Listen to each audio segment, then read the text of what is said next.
Britain's monarch, Queen Elizabeth II, has been around since the beginnings of the NATO alliance. As she welcomed the 29 of its leaders to Buckingham Palace, she won't have seen the alliance at a much more testing time.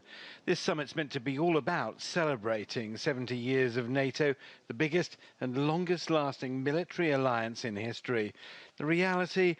It was a day of easing stresses and strains within the organisation.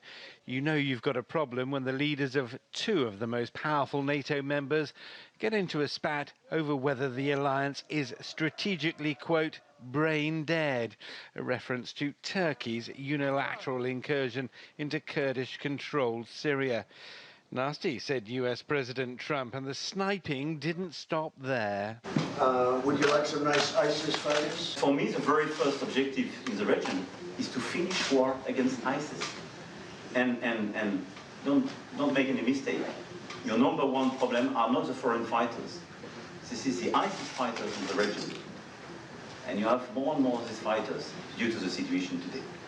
This is why he's a great politician, because that was one of the greatest non-answers I've ever heard. And President Truman signs the proclamation putting the Atlantic Charter into effect.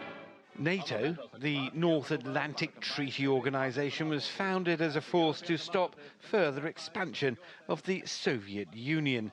With the Soviet collapse, NATO struggled for a new direction. With open hostility in the ranks of NATO's leaders, this celebration of 70 years of the alliance has been kept to a minimum to avoid the potential for any further public disagreements.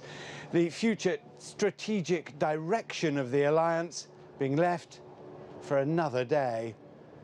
Richard Bestic, CGTN, Buckingham Palace, London.